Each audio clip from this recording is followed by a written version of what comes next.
Halo, selamat datang. Saya Esti.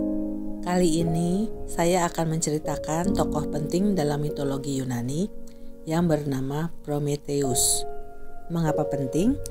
Karena Prometheus berperan penting dalam peradaban manusia. Prometheus adalah salah satu dari putra Titan Iapetos.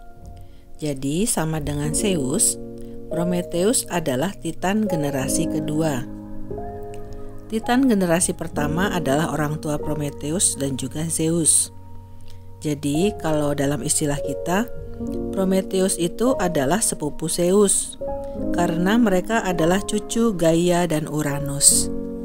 Selain cerdas dan cerdik, Prometheus memiliki kekuatan untuk melihat masa depan. Nama Prometheus sendiri memiliki arti pemikiran sebelumnya. Berbeda dengan saudara kandungnya, Epimetheus, yang dikenal sebagai sosok yang bertindak tanpa berpikir panjang dan ceroboh. Nama Epimetheus sendiri berarti renungan. Dalam perang antara para dewa Olympus dan para Titan, Prometheus berpihak pada Zeus. Ini dikarenakan kemampuannya untuk melihat masa depan. Pada akhirnya perang memang dimenangkan oleh para dewa Olympus. Ini membuktikan kemampuan berpikir dan menganalisa Prometheus. Dari ketinggian puncak Olympus, Zeus memandang ke bawah dan melihat bumi yang sunyi dan tandus. Padahal bumi sudah dihuni manusia dan berbagai hewan. Manusia pada saat itu adalah hasil ciptaan Prometheus yang ia ciptakan dari tanah liat. Semua manusia saat itu adalah laki-laki. Dewi Athena lah yang kemudian menghembuskan nafas kehidupan ke dalam sosok tanah liat itu. Zeus melihat semua makhluk hidup dengan cara yang menyedihkan, bersembunyi di dalam gua-gua dan sulit mendapatkan makanan karena masing-masing saling takut terhadap yang lain. Maka diperintahkannyalah Epimetheus turun ke bumi untuk melengkapi setiap makhluk sesuai dengan apa yang dibutuhkan mereka. Ada yang diberi cakar dan taring, ada yang diberi sayap untuk terbang, ada yang diberi pendengaran yang teramat peka, ada yang diberi kecepatan lari yang sangat cepat, ada yang diberi bulu yang sangat tebal. Namun manusia tidak keluar dari lubang persembunyiannya, sehingga Epimetheus lupa dan tidak memberikan apa-apa kepada mereka. Maka sedihlah Prometheus melihat itu. Prometheus tidak bisa menerima bahwa manusia harus tunduk pada kekuatan alam dan keganasan binatang liar. Lalu Prometheus berpikir untuk memberi mereka sesuatu yang dapat menjadikan manusia menjadi penguasa bumi. Ia akan memberi mereka api.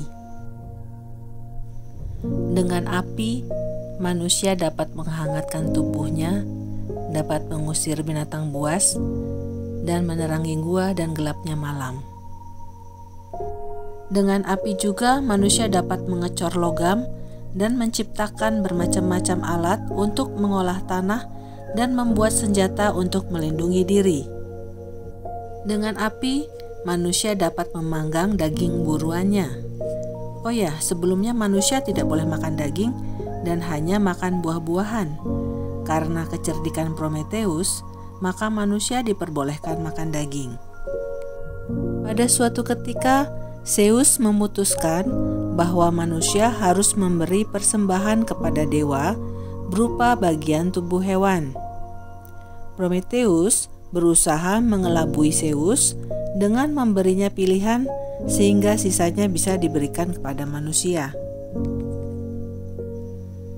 Pilihan pertama adalah isi perut hewan. Pilihan kedua adalah lemak yang menggiurkan.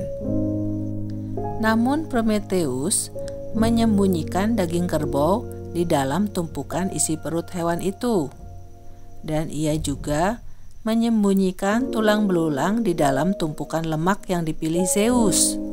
Maka marahlah Zeus dan mengambil api dari umat manusia.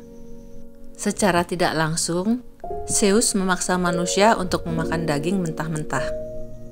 Namun kemudian, Prometheus berhasil mencuri api tersebut dari perut bumi yang dijaga oleh Hephaestus, dewa pandai besi yang saat itu tertidur karena minum segelas anggur. Dibawanyalah api itu di dalam tongkat logam yang berongga. Kemudian berlarilah ia menemui manusia dan memberikan api itu kepada mereka. Peristiwa ini kemudian menginspirasi penyelenggaraan pesta olahraga terbesar di dunia, Olimpiade. Nyala dan asap api serta teriakan-teriakan sukacita manusia terdengar oleh Zeus, dan marahlah Zeus untuk kedua kalinya pada Prometheus. Maka diperintahkannyalah Hephaestus untuk membelenggu Prometheus dengan rantai di tebing yang curam. Dengan berat hati, Hephaestus mematuhi perintah Zeus. Hephaestus berpesan agar Prometheus tabah karena harus menderita lapar, haus, kedinginan, tapi berbahagia karena dengan apa yang ia lakukan, manusia tidak akan cepat musnah. Bukan hanya haus, lapar, dan dingin yang Prometheus hadapi. Ia juga harus menderita karena setiap hari ada elang besar yang mencabik-cabik perutnya dan memakan hatinya. Namun pada malam hari, hatinya akan pulih kembali. Begitu setiap hari. Hingga pada suatu hari, Herakles anak Zeus melihatnya, dan dengan seizin Zeus, ia membunuh burung itu dan melepaskan belenggu Prometheus. Herakles ini kalau di dalam mitologi Romawi disebut Hercules. "Kau bebas, Prometheus," terdengar suara Zeus dari puncak Olympus. Prometheus menjawab, "Ya, tapi biarkan aku tetap di sini, agar orang di bumi ingat bahwa akulah yang memberi mereka api." Tiba-tiba berubahlah ia menjadi batu karang besar dan megah. Setelah menghukum Prometheus, Zeus pun lalu menghukum manusia. Namun, Zeus tidak menggunakan kilat atau petirnya, melainkan dengan cara lain yang akan saya ceritakan pada tayangan berikutnya. Terima kasih sudah menyimak kisah ini. Semoga bermanfaat ya. Selamat beristirahat.